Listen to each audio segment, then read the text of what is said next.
વચનામૃત ગઢડા મધ્ય 13 ભાગ 4. અને જ્યારે એવું ભગવાનનું સ્વરૂપ છે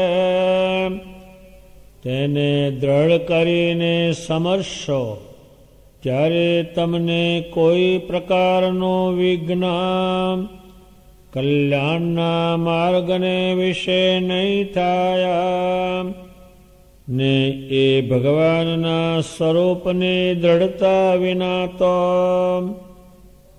ગમે તેટલો ત્યાગ રાખો ને ગમે તેટલા ઉપવાસ કરો, પણ કોઈ રીતે ખામી ભાંગશે નહીં. અને તમે એમ કહેશો જે અમને તો એ સ્વરૂપની તમે જેમ કહો છો તેમ દ્રઢતા છે, તો પણ પ્રાણીન્દ્રિયો કેમ લીન નથી થતા? તો એ તો પરમેશ્વરની ઈચ્છાએ એમ રહ્યું છે એમ સમજવું, પણ તેને કાંઈ કરવું રહ્યું નથી. એ તો કૃતાર્થ છે અને એ તો સર્વે સાધનના અંતને પામ્યો છે. અને જો ભગવાનના સ્વરૂપની આવી રીતે દ્રઢતા હોય ને કદાચિત જો નિર્માન, નિર્લોભ, નિષ્કામ, નિસ્વાદ અને નિસ્નેહ એમાં કાંઈક થોડી ઘણી કાચપ રહી જાય તો તેની કાંઈ ચિંતા નથી. પણ ભગવાનના સ્વરૂપમાં જો કોઈ રીતની સમજામાં કસર રહે તો કોઈ રીતે વાંધો ભાંગશે નહીં. માટે દેહ છતે જે પ્રકારે આવું રહસ્ય સમજાયા તેવો ઉપાય કરવો. અને આ વાર્તા યથાર્થ સમજાણી હોય ને કોઈક પ્રારબ્ધ કર્મને વશ થઈને જો કોઈક નીચ ઊંચ દેહની પ્રાપ્તિ થાય તો પણ વૃત્રાસુરની પેઠે જ્ઞાન જાય નહીં. તથા જેમ ભરતજીને મૃગનો દેહ આવ્યો તો પણ પૂર્વજન્મનું જ્ઞાન ટળ્યું નહીં. એવું આ જ્ઞાનનું અતિશય મહાત્મ છે. અને નારદ, સનકાદિક ને બ્રહ્માદિક દેવ તેમની સભામાં પણ નિરંતર આ જ વાર્તા થાય છે. અને આવી ભગવત સ્વરૂપ સંબંધી જે વાર્તા તે તો શાસ્ત્રમાંથી પણ પોતાની મેળે સમજાય નહીં.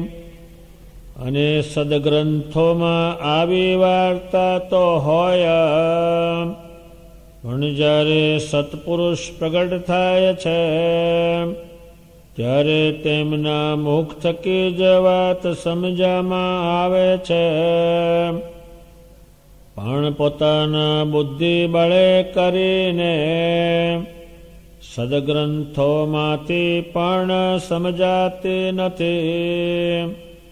અને જેને આવી રીતે યથાર્થ ભગવાનનું સ્વરૂપ સમજવામાં આવ્યું છે તેને જો ભૂત, ભવિષ્ય ને વર્તમાને ત્રણ કાળને વિશે દ્રષ્ટિ પહોંચતી હોય તો પણ તેને એ વાતનો કંઈ ગર્વ હોય નહીં.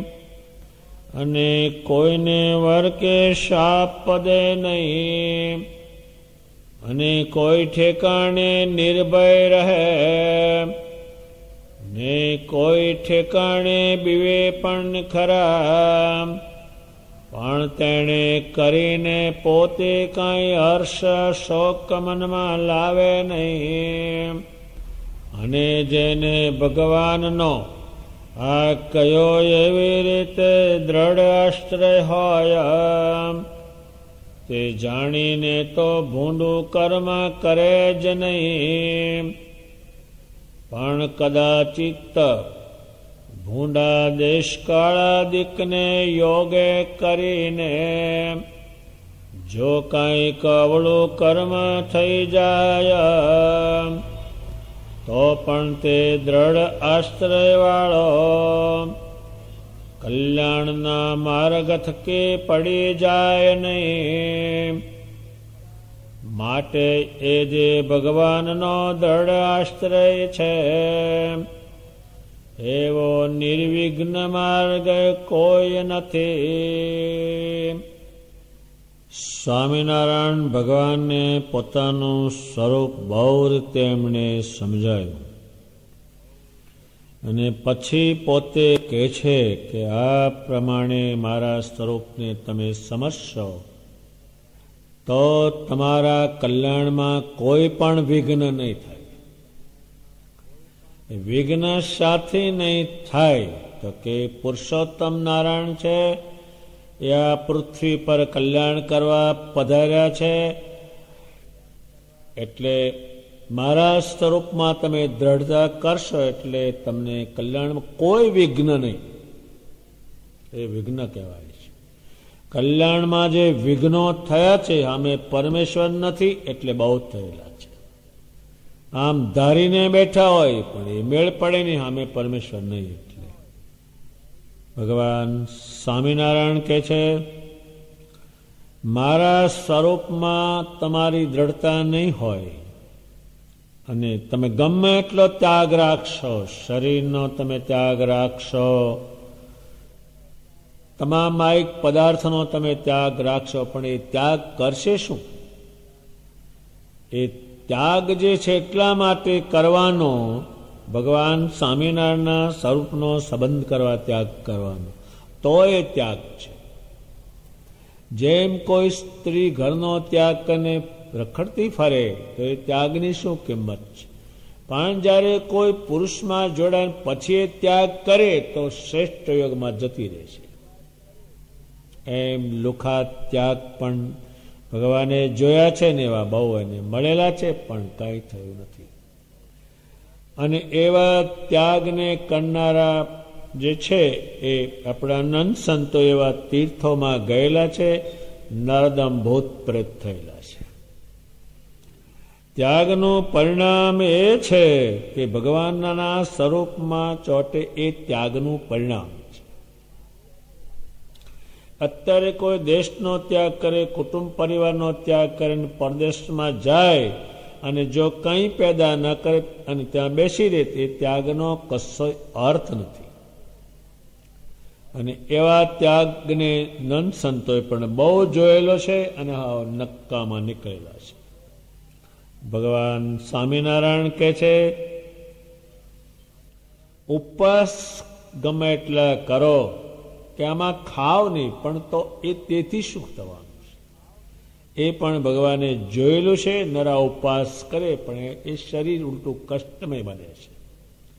શ્રી કૃષ્ણજીએ પણ ના પાડી શરીરને આવું કષ્ટ નહીં આપતા, એવું કષ્ટ આપે તો પણ શું, એ વધારે તમોગુણી બને છે. કારણ કે ખોરાક નાખે ને એટલે ગરમી પેદા થાય ને ગરમી પેદા થાય એટલે તમોગુણ વધી જાય. એટલે ભગવાન સ્વામિનારાયણ કે ઉપવાસ કરો તોય કાંઈ નથી. જે વસ્તુનો મેળાપ થવો જોઈએ એ મેળાપ થતો નથી, એટલે આ બધી નકામી વસ્તુ છે. જેમ શરીરમાં જીવ ના હોય ને તમે ગમે તેવો શણગારો, એ શણગારને શું કહે? એની મેં જીવ નથી. એમ પરમેશ્વરનો જોગ નથી. ગમે તેટલો ત્યાગ કરે, ગમે એટલો વૈરાગ હોય, ગમે એટલા ઉપવાસ કરે, એ બધાએ પાછા પડેલા છે કામ વગરના. જે આપણા હજારો પરમાંશોએ ત્યાગ કર્યો એ ત્યાગ એટલા માટે કર્યો પહેલા જીવને છોડી અને પરમેશ્વરનો સંગ કરવા એનો ત્યાગ કર્યો. ભગવાન સ્વામિનારાયણ કે એ ખામી નહીં ભાંગે પછી તમે કયા જન્મમાં એ ખામી ભાંગશો? અત્યારે જેમ જન્મની કોઈ ખોડ હોય એ ખામી હવે નો નીકળે, એ ઠેઠ સુધી રહે. કોઈનું શરીર કદરૂપું હોય ઠેઠ સુધી ખામે, ઠેઠ સુધી કદરૂપું જ રહે, એ પછી ખામી નહીં ભાગે.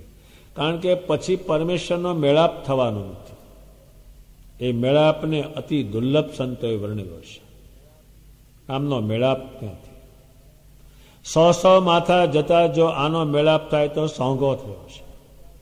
અને 100 માથા એ મરી જે 6 વખત અને પછી સ્વામિનારાયણ મળે તો એ સોંગા મળે જશે. એ મોંઘા બહુ, એ પછી એનો મેળ નહીં પડે. એમનો એક વચન છે, વજ્ર જેવું છે. ભગવાન સ્વામિનારાયણ કહે છે, વળી તમે એમ પાછા માનશો કે તમારા સ્વરૂપમાં તમે જેવી કહો છો એવી અમારી દ્રઢતા છે, એ પણ છે અંદર. તો પછી અમારા પ્રાણ ઇન્દ્રિયો લીન કેમ થતા નથી, શાંત કેમ થઈ જતા નથી? ત્યારે ભગવાન સ્વામિનારાયણ કહે છે, એ તો મારી ઈચ્છા છે. એ શું ઈચ્છા છે? જો બધું બંધ કરે તો આ કોઈને ભગવાનનું સ્વરૂપ ઓળખાવી શકે નહીં. એ ઓળખાવા માટે લાવ્યા. અને જો એ ન કરે તો ભગવાન આ પૃથ્વી ઉપર આવ્યા એ કામ થઈ શકે. એટલે રાત દાડો એમને એમાં ને એમાં ફેરવ્યા, પણ એના શરીરમાંથી પરમેશ્વરનો યોગ અને એના વચન છૂટી જતા નહોતા. આ બ્રહ્માંડમાં આ કોઈનું કામ જ નથી.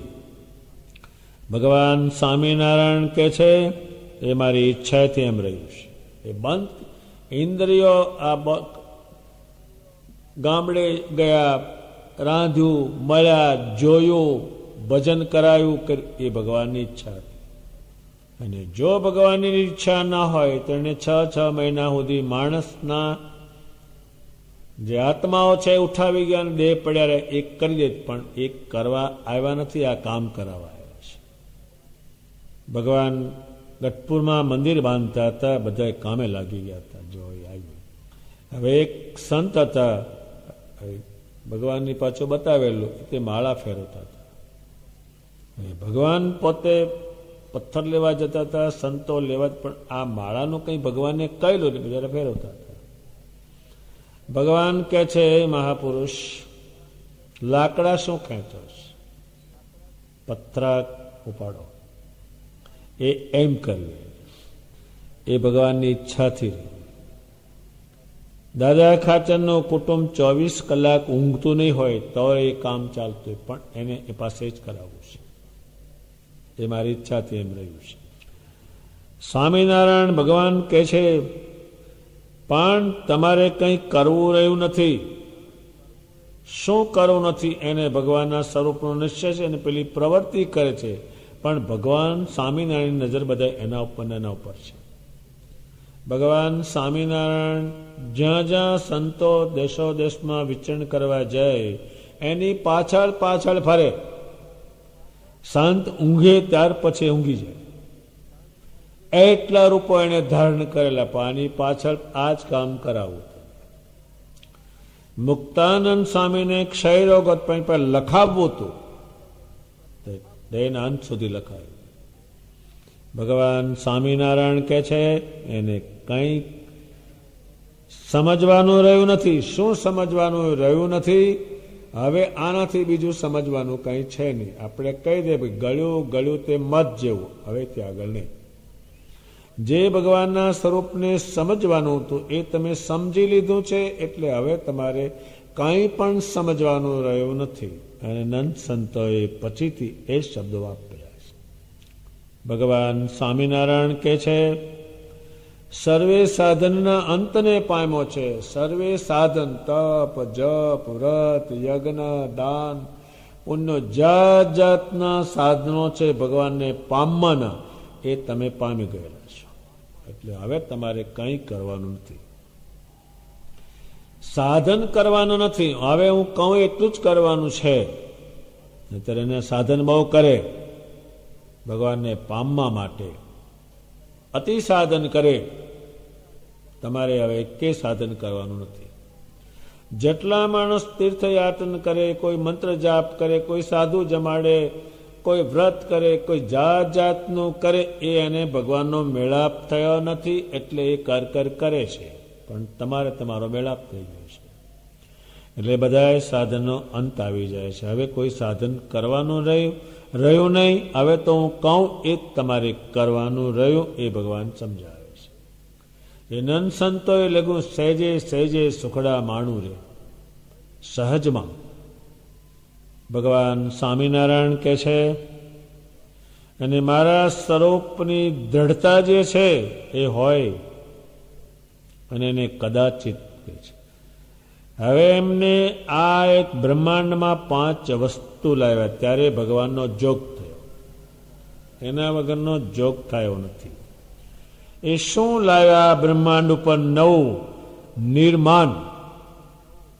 તમારે કોઈને કાંઈ મનાવવું નહીં, મારું તમારે માનવું, ત્યારે પેલા શ્રેષ્ઠ બન્યા. અને જગતમાં ઊંધો ક્રમ છે, એ મનાવે એટલે એ પોતાને બીજાને મનાવે, ત્યારે એ ભગવાન બસતો જ નથી. એ આ બ્રહ્માંડમાં 9 લાવ્યા.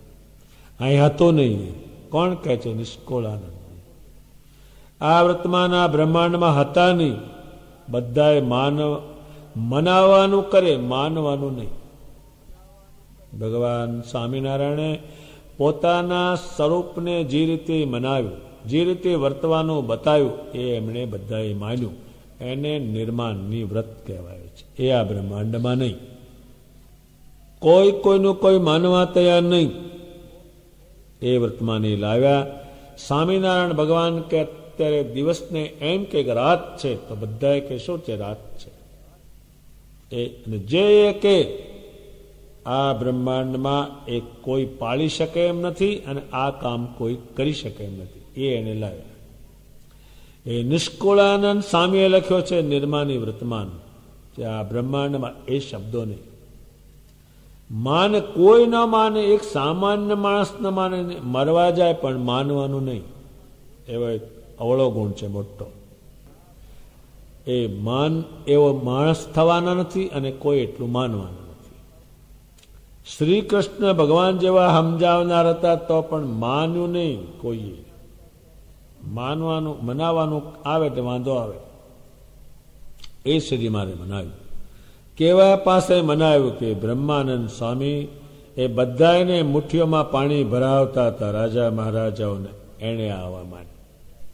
ત્યારે બ્રહ્માનંદજી બનશે. જેમ સોનું ટીપાય બહુ, ત્યારે એ ગળામાં જશે. નિષ્કુળાનંદ સ્વામીને સમજાવતા ઘણું લખ્યું છે. શરીમાના વચન એટલા બધા એને હાથવી રાખ્યા, એ પણ નિર્માણ જે એ બની શકે નહીં, કોઈ નથી. હવે બ્રહ્માનંદ સ્વામીને બજારમાં પડેલા હળેલા લુગડા હોય, એને વીણવાના, એને ધોવાના, એનું લુગડું બનાવવાનું. એ બનશે કોઈ નથી. એ કોઈ નાથી બને એવું નથી. એ વર્તમાન લાવશે. બીજું કયું વર્તમાન લાવશે? નિર્લોભ. કંઈ રાખવાનું જ નહીં. હવે એ વર્તમાન લાવે. તે વખતે ભગવાને એક સભામાં પૂછ્યું છે કે તમારા દેહ માટે જેણે કોઈ ચીજ કોઈ પાસે ન માગી હોય તે બોલો. દેહ માટે. ત્યારે એક સાધુ પાસે મેં કંઈ પણ માગ્યું નથી દેહ માટે. એ નિર્લોભ લાવે. એ સંતો પાસે કોઈ વસ્તુ જ નહીં, ત્યારે પરમેશ્વરના ગુણ ઉતરશે અને એના સ્વરૂપનું ચિંતન થશે. અને જગતમાં એ છે, એને કારણે એક પણ માણસ સારો થવો તૈયાર થાય જ નહીં. લવ લવ કરે. એક વડતાલ મંદિરમાં મોટા સાધુ હતા, તે કથા જ કે જેને હોતી. બેહો મહીપતિ એટલે રાજાઓ માગ કરે છે, અને માગણ જ્યાં હોય ત્યાં લાવો હોય તો. મહીપતિને માગણ, ત્રીજી ઘરની નાર, બીજું કઈ સમજે ને લાવ. બીજો કોઈ પાસે ધંધો જ નથી કાંઈ લોભ સિવાય. એ ભગવાને બધા પાસે મુકાવશે. દુનિયાના ઇતિહાસમાં આવું જોવા નહીં મળે. બીજા અનેક આશ્રમો છે જાત જાતના, પણ બધા સંપત્તિ વાળા, એક આની પાસે કાંઈ પણ નહીં. બ્રહ્માનંદ સ્વામીએ જે ભગવાને આ વર્તમાન દાખલ કર્યું એને લખેલા આનંદ સંતોએ, નિર્લોભ, કાંઈ લેવાનું જ નહીં કોઈ પાસે. નિષ્કુળાનંદ સ્વામીએ કહ્યું છે, એક સંતો જ્યારે ગામડે જાય ઉપદેશ કરે, વર્તમાન ધરાવે, કંઠી પહેર્યા, પણ એ શિષ્યનું કાંઈ જોઈએ નહીં. અને પહેલા તો ગુરુ કી પૂજા કરને કા, એટલા હાથ રચેલા કરે, બીજું કામ જ નહીં. ચલા ऐसा लाओ, गांजा लाओ, सुखा लाओ, होका लाओ, मेरे राम की है इसके लिए कपड़ा लाओ. આ કોઈ ચીજ મળે નહીં કોઈ પાસે. એ 5,000 પરમહંસ હોય પણ કાંઈ નહીં, પૃથ્વી પર સુઈ રહે, કોઈ વસ્તુ જ નહીં એની પાસે. એ આ બ્રહ્માંડમાં ભગવાને નવું વર્તમાન લાવેલા છે. જે કંઈ આ સંસ્કાર છે એ શરીરમાં નાખેલા છે. નિષ્કામ એટલે કોઈ કામના નહીં, કે સ્ત્રીની, છોકરાની, પદાર્થની વસ્તુ, કોઈ કામના જ નહીં. આ બધા કામનામાંથી હેરાન, બધી શક્તિ ખલાસ, બધી બુદ્ધિ ખલાસ, એ કામનામાં જતું રહે. એ શરીરમાં લાવ્યા પૃથ્વી પર. પછી નિસ્વાર્થ લાવ્યા. આ દુનિયામાં એ કોઈને બંધ બેહેવું નથી. એ ભગવાન સ્વામિનારાયણ નિસ્વાદી વર્તમાન લાવ્યા. સ્વાદ કર્યો એટલે ખાધું, ખાધું એટલે થઈ ગયો આળો. સ્વાદ એટલે ખાયકું. સંતોએ સમયનું ગણિત કર્યું છે કે તને 80 વર્ષ મળે, એમાં સીધા તો 40 ઊંઘમાં જ રાતના, અને 20 વર્ષ છે એ દિવસના ઊંઘના, 60 તો ઊંઘમાં જ જાય છે.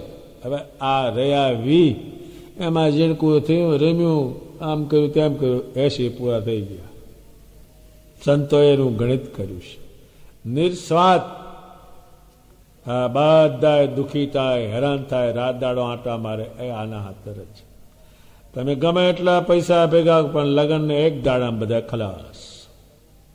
કે ગોવિંદિયાએ શું કર્યું? તો ગોવિંદિયાએ 20 વાના પકવાન કર્યા. આપણે એના કરતા સરસ બનાવો, 25 વાના કરો પકવાન, પણ માય થઈ જાય લોચો ભેગો. એમાં ને એમાં બધી શક્તિ વેઠવાય. એ ભગવાનના વર્તમાન લાવ્યા. એટલે તે વખતે સંતો પત્તર રાખે, એમાં લાડવા નાખે, રોટલી નાખે, શાક નાખે, જે કંઈ બનાવ્યું હોય તે નાખે, પછી એમાં પાણી નાખવાનું, અને પછી એ ખાઈ જવાનું. એ આ બ્રહ્માંડમાં એ વર્તમાન જ નહીં ક્યાંય એ લાવ્યા. એટલે સંતો પરમહંસોનો જે વખત હતો એ ક્યાંય અવળો જતો જ નહીં જરાય. નિષ્કુળાન સ્વામીના જીવન ચરિત્રમાં લખાણું છે કે આ કામ કરવા માટે પોતે રોટલા કરી મેલે, અને પછી એ છાશમાં બોળી અને તરત જ પી જાય, તરત જ કામે લાગે. આ માણસની બધી શક્તિ સમય ક્યાં જાય છે? આમાં જ જતી રહે. પહેલો ભોથા ખોદે, પછી ભેગું કરે, એ ખાય નહીં, એમાં ને એમાં કરે, એક દાડો નવરો. પછી પાછો બાવળિયા વેચે, ભેંસનું દૂધ વેચે, વળી પાછો લોચો ભેગો કરે, ખાવામાં ખલાસ.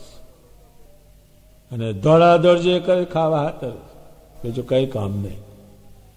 ત્યારે ભગવાન સ્વામિનારાયણ નિસ્વાદનું વર્તમાન લાવ્યા. એ હજારો પરમહંસોએ પાડ્યો.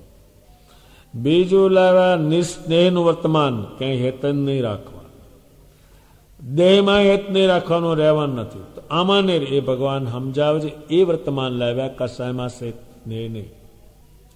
જેટલા દુઃખ માત્રો છે એ સ્નેહને કારણે છે. અત્યારે એક છોકરા છોકરીનું લગ્ન જોડે, હજુ લગ્ન થયું ના હોય, પણ છોકરો મરી જાય એટલે આ બાઈ રડે, કાળા લુગડા પહેરે બધા, હજુ તો જોઈન્ટ એ નથી થયા. જેટલો કલેશ છે એ સ્નેહનો છે. જ્યાં તમે સ્નેહ કર્યો ત્યાંથી કલેશ આવી જ ગયો છે. સ્નેહ કરવો જોઈએ. ભગવાન સ્વામિનારાયણ વર્તમાન લાવ્યા. એમાં ભગવાન કે થોડી ઘણી કાચપ રહેશે તો એ કઈ વાંધો નથી. કાચપ શું, થોડું ઓછું છે ચાલશે, પણ મારા સ્વરૂપ મને સમજામાં જો વાંધો હશે તો એ કાચપ નહીં ભાંગે. પેલું તો એનો સ્વભાવ કઈ ભગવાન કે કઈ નહીં, જવા દે, ન થયું તારાથી. ભગવાન કે જો મારા સ્વરૂપને સમજવામાં કઈ ખામી રહી તો એ વાંધો નથી ભાંગવાનો. પેલો સ્વભાવ છે એ થોડુંક રહ્યો, પણ એ તમને નડશે નહીં, મારા સ્વરૂપમાં તમે આવતા રહેશો. ભગવાન સ્વામિનારાયણ કે છે આ દેહ છતાં સમજવાનું, પછી મેળે જ પડવાનું. દેહ જતું રહે પછી એક એના સ્વભાવ પ્રમાણે ક્યાં જતું રહે એ ઠેકાણું નહીં. એ આ દેહ છતાં સમજવાનું. કોઈ એમ કહ્યું છે કે હું મર્યા પછી લગ્ન કરીશ, કોઈ કહ્યું છે હું મરી જાઉં પછી લગ્ન કરવા આવીશ, એટલે મરી ગયા પછી હા તો બેસતો હશે, તો જીવતા છે. ભગવાન સ્વામિનારાયણ કે છે આ દેહ છતાં તારે શરીરમાંના વખતમાં જીવન મુક્તાનો પંથ કહેવાનો એ જીવતા ભગવાને મુકાવી દીધું છે. પહેલો મુકા છે કાળને આધીન થઈને, આ સમજ છે. ભગવાન સ્વામિનારાયણ કે છે અને આ મેં તમને સમજણ આપું છું મારા સ્વરૂપની, અને તમને કોઈ કારણવશાત ઉચ્ચ નીચ દેહની પ્રાપ્તિ થાય તો આ જ્ઞાનને કારણે આ જ્ઞાન જ એવું છે એ નીકળશે નહીં. એક વત્રાસુરની કથા ભગવાન લાવ્યા છે કે એને જ્ઞાન ગયું નહીં. એક ભરતજીને ના ગયું, બગલું થયા તો પણ એ તો ભગવાન દ્રષ્ટાંત દે છે. આ તમે બીજા દેહને પામશો, પણ આ મારું જ્ઞાન તમે દ્રઢ કર્યું હશે તો બીજા દેહમાં તમારું કલ્યાણ કરશે. એવા બનાવો પણ બનેલા છે. ભગવાન સ્વામિનારાયણે ભરતજીનું જે દ્રષ્ટાંત આપ્યું એ એટલા માટે આપ્યું કે એને રાજ્ય મૂક્યું હતું, એ પણ એને જ્ઞાન હતું. એ તપ કરવા ગયા હતા, એમાં કારણોસાદ ખ્યાલ ન રહ્યો અને કોઈ એને ટોક્યા નહીં, એટલે મૃગલીમાં હેત થઈ. કોઈ છોડાવ્યા નહીં એને, એટલે મૃગલીમાં હેત થવાને કારણે મૃગનો અવતાર આવ્યો. પણ એને જ્ઞાન એટલું બધું દ્રઢ કરેલું તે મૃગના દેહમાં જ્ઞાન ગયું ને કે હા મેં આ શું કર્યું, મેં આખી પૃથ્વીનું રાજ છોડ્યું, મારા પિતાએ કહ્યું હતું, મેં જાણ્યું હતું, મેં આ શો ધંધો કર્યો. પછી એ મૃગના દેહમાંથી છૂટી અને બ્રાહ્મણના દેહમાં ગયા. એમાં ગાડાની પેટે વર્ત્યા કે હવે ક્યાંય જીવ જોડવો જ નથી, પણ એને જ્ઞાન ગયું નહીં. એમ ભગવાન સ્વામિનારાયણ કહે છે હું જે તમને આ જ્ઞાન કહી રહ્યો છું એ જાય એવું જ નથી. જો આ જ્ઞાનને દ્રઢ કરે તો ગમે તે દેહમાં જાય એ સ્વામિનારાયણ ભગવાનને મૂકી શકે એમ જ નથી. એ જ્ઞાન કે છે ભગવાન. અને ભગવાન કે છે આ હું જે તમને જ્ઞાન કહું છું તે નારદ, સનકાદિક અને બ્રહ્માદિક દેવોની સભામાં આવી જ વાત થાય છે. તારે પુરુષોત્તમ ભજે છે, નહીતર આમાં તો ભૂલી જ જાય ને. હવે નારદજીને બધા દેવો માને એટલે ભૂલી જ જાય ને. સનકાદિકો જો આવી વાત ન થાય તો ભૂલી જાય ને. રાજા મહારાજાઓ માને, ભગવાન પોતે માને તો આ ભૂલી જ જાય. બ્રહ્મા પણ આટલું બધું કારભારું ચલાવે, જો આ વાત ન સાંભળે તો ભૂલી જ જાય. એટલે ભગવાન સ્વામિનારાયણ કે છે દેવતાઓની સભામાં હું જે વાત કરું છું એ કરે છે એને કારણે ભગવાન ભજે છે. હનુમાનજીના જીવન ચરિત્રમાં છે કે રામના ચરિત્રો સાંભળ્યા કરે છે એને કારણે એ ભજન કરે છે. એમ ભગવાન સ્વામિનારાયણ કે આ દેવતાઓની સભામાં હું તમને વાત કહું છું એવી જાતની વાત કરે ત્યારે એ સૌ પરમેશ્વર ભજે. આટલા ભજાતું છે. હવે આપણે એક બે ડોબાન પાડું કશું ચપટીક હોય તો નથી ભજાતું. આ બ્રહ્માને આખું બ્રહ્માંડ સોંપેલું એ આમાંથી નવરા પડે, પણ વાત પેલી થાય એટલે એ ચાલ્યા કરે છે. ભગવાન સ્વામિનારાયણે વાત કરી આવી વાત શાસ્ત્રોમાં હોય એ ખબર ના પડે. એક વણજારો હતો, એની પાસે 1000 સોના મોર હતી. ક્યાં એને મૂકવી એ આમ ફરતો હતો ગામડાઓમાં. પછી એક વાવ એને કરાવી. એમાં એક મૂર્તિ બનાવી પોલી બનાવી અને એ મૂર્તિની અંદર સોનામોર મૂકી અને ઉપર માથું ફિટ કર્યું અને આગળ લખ્યું કે માથું કાપે તે માલ ખાય. અને એના ચોપડામાં લખેલું, એના છોકરાને કહેલું કે આ વાવ છે, ત્યાં મૂર્તિ છે અને ત્યાં 1000 સોનામોર છે. હા, પેલું લખેલું માથું કાપે એ માલ ખાય. એને તો સીધું લખ્યું કે આનું માથું કાપે એટલે 1000 સોનામોર નીકળે. પણ પેલા શું સમજે કે માથું કાપે પોતાનું પછી માલ ખાય. એ તો છે પહે મોઢામાં. 1000 માણસે જોયું પણ એને કોઈ અડ્યું નહીં. માથું કાપે એ માલ ખાય. હવે અહીંથી ડોકું કાપી નાખે પછી શું ખાવાનું છે? પછી એનો છોકરો આવ્યો, ધડાક દઈને માથું તોડી નાખ્યું અને 1000 સોનામોર લઈને જતો રહ્યો. તારા બધા શું કે હા મારો બેટો અહીં જતું આ તો બધું એમ ખબર પડે જ નહીં. લખ્યું સોનું હોય. ભગવાન સ્વામિનારાયણ કે છે સદગ્રંથોમાં લખી હોય પણ આના જેવું છે. ભગવાન સ્વામિનારાયણ કે છે એમ સમજાય એમ નથી. તો બધા થઈ જાય ને શ્રેષ્ઠ માણસો. જો સમજાતી હોય તો સમજીને કરી લે ને, એ વાત જ સમજાતી નથી. ભગવાન સ્વામિનારાયણ કે છે એ જ્યારે સત્પુરુષો પ્રગટ થાય. ભગવાન આ બ્રહ્માંડ ઉપર આવ્યા ત્યારે સત્પુરુષો દલાલ આવ્યા. સત્પુરુષ એટલે પરમેશ્વરને ભજનાર. એ આ પૃથ્વી ઉપર આવ્યા, એણે બધા શાસ્ત્રો સમજાવ્યા. પૂર્વના શાસ્ત્રો પણ એને સમજાવ્યા, પણ એ આવ્યા ત્યારે જ, નહીતર અહીં સમજે જ નહીં. એક માણસ ગીતા વાંચતો અને આખું ગામ બેસી સાંભળવા, પણ એ હોકો રાખી મેલે અને એ પીવે. એને ઘૂંટ લઈ ધુવાડા કાઢી પછી એક શ્લોક બોલે. હવે એમાં એક બુદ્ધિશાળીમાં કે આ ગંધાય છે ને બહુ ગુડગુડ થાય, પણ ગંધાય છે બોંડું, આ કથામાં અમને નથી સારું લાગતું. એટલે વાત એને પ્રાર્થના કરી કે પુરાણી મહારાજ ક્યાં આ તમે હોકો પીવો છો એ સારો નથી લાગતો ને ગંધાય ધુવાણા બહુ. કે મારે તો પીવોય નથી ને હું તો પીવું પણ નહીં, હું તો શાસ્ત્રને માનું છું. પણ શાસ્ત્રમાં ગીતામાં કયો છે એટલે હું ક્યાં જાઉં? પેલે વિચાર કર્યો ગીતામાં લખ્યો હોય તો પીવો જ પડે. કે ઠેકાણ લખ્યો છે કે આ અધ્યાયમાં આ શ્લોકમાં પુષ્પમ ફલમ તોયમ, હે અર્જુન પુષ્પ ફળ ને બધું પાણી આપે છે એના પર હું પ્રસન્ન થાઉં છું. એટલે પુષ્પ કહેતા તમાકુનું જે પાંદડું, ફલમ કહેતા હોકો, અને તોય કહેતા એમાં પાણી આપે અને જે પીવે છે એના ઉપર પ્રસન્ન થાવ. એટલે તમારી સૌના પર ભગવાનની પ્રસન્નતા ઉતરે એટલા માટે તારે કઈ પીવો તારે લો. હું આ કરે આ હોકા બંધ થાય.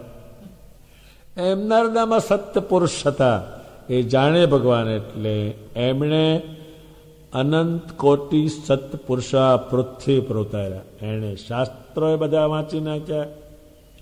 એમાં શું કહેવાનું છે એ એણે લખી નાખ્યું, પણ એ બધા સત્પુરુષા પૃથ્વી પર આવ્યા. આગલા અવતારનું એક પણ શાસ્ત્ર એમણે છોડ્યું નથી કે આમાં આ કહેવા માંગે છે. એ બધા સત્પુરુષો આવ્યા, એ રાજી થયા, એનું કલ્યાણ કર્યું. ક્યાંક એને શ્રાપ પણ દીધેલો છે, એને શ્રાપ પણ દીધેલો છે.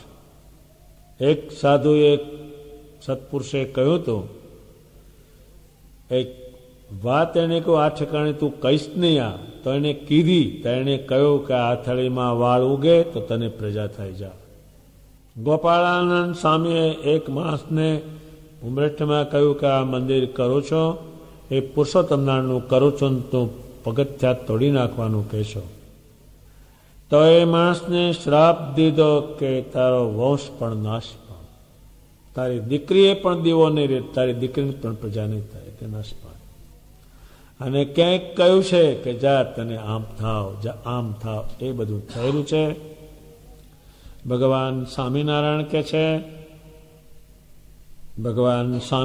કે છે કોઈ કદાચિત એવો દેશ એવો સમય અને ભૂંડું આચરણ થઈ જાય, આમ તો કરે ને પણ થઈ જાય, તો દ્રઢ આશ્રય વાળો કલ્યાણના માર્ગ થકી પડતો નથી. એ પરમેશ્વરમાંથી પડે ત્યારે જ એ પડે છે, તે વગરનો એ પડતો જ નથી. સ્વામિનારાયણ ભગવાને બહુ કહ્યું, હું અધર્મી છું, પાપી છું, તમે અધમ ઉદ્ધારણ છો. હું અધમ છું, તમે અધમ ઉદ્ધારણ છો. હું પતિત છું, તમે પતિત પાવન છો. એવા હજારો શબ્દો ભગવાન સાથે જોઈન્ટ કરેલા છે. ભગવાન સ્વામિનારાયણ અંતમાં કહે છે, મારા સ્વરૂપના આશ્રય જેવો નિર્વિઘ્ન માર્ગ કોઈને, આમાં વિઘ્ન જ નહીં, કારણ કે સ્વયં પુરુષોત્તમ અને એમાં જોડાણો, આમાં વિઘ્ન કરનાર કોણ છે? અને આ કલ્યાણના માર્ગમાં હજારો વિઘ્નો પડે, એને ધાર્યું હોય કંઈ નીકળે કંઈ. એ વિઘ્ન નહીતર શરીરમાંના વખતમાં અન્ય લોકો પોતાની રુચિ પ્રમાણે માનેલું અને એ એમના ગુરુ અથવા બીજા દેવ લેવા આવશે, આવેલા નથી અને જમ આવેલા છે, અને પછી એને સ્વામિનારાયણ યાદ કર્યા છે કે હે ભગવાન, હે સ્વામિનારાયણ મુકાવો, ત્યારે સ્વામિનારાયણ ગયેલા છે, એ અને વિઘ્નો આવેલા છે. કારણ કે સામે પુરુષોત્તમ નહીં, અને એ જ્યાં ત્યાં ગમે ત્યાં ચોટ્યો, એ વિઘ્ન આવેલા છે, અને એને જે ધારેલું હોય થયેલું નથી. એના ગ્રંથોમાં ગામ, નામ, ઠામ અને એની વિગત સાથે નિષ્કુળાન જેવા સત્પુરુષના હાથે લખાણા છે. આમાં વિઘ્ન નહીં. જેમ વિમાન ચાલે એને કોઈ જાડવું કે પાડવું કે ડોબવું ગધેડું એવું કાંઈ નડે જ નહીં, એ સીધું હાલ્યું જાય. અને આપણે ઘડીકમાં હાંકવું પડે, ઘડીકમાં એટલે ડોબું આવ્યું, એટલે પાડું આવ્યું, એ વિઘ્ન વાળું છે. એમ ભગવાન સ્વામિનારાયણની ઉપાસનાથી, એના સ્વરૂપના ચિંતનથી, એમના ધ્યાનથી, એમના યોગથી કલ્યાણમાં વિઘ્ન થવાનું નહીં. કોણ કહે છે? ભગવાન પોતે જ કહે છે. અને વિઘ્ન થયેલું નથી, ને દોડે દાડે કઈ નહીં ગયેલા છે આ પૃથ્વી ઉપરથી. એ વાત ભગવાને પોતાના આશ્રયની સમજાવી. જ્ઞાનનો મહિમા કયો? એટલું ભગવાને આ વચનામૃતમાં જ્ઞાન કર્યું છે. જ્ઞાન જાયવું જ નથી. એ કાઢવામાં છે તોય પરમેશ્વરના સ્વરૂપનું જ્ઞાન, એટલું જ્ઞાન ભગવાને આ વચનામૃતમાં કર્યું છે. ભગવાન સ્વામિનારાયણ હવે પછી પોતે એ જ્ઞાનને, આ વચનામૃતને પૂરું કરતા પહેલા જેટલી સમજ આ જ્ઞાન સંબંધી આપવી પડે તે પછી આપશે.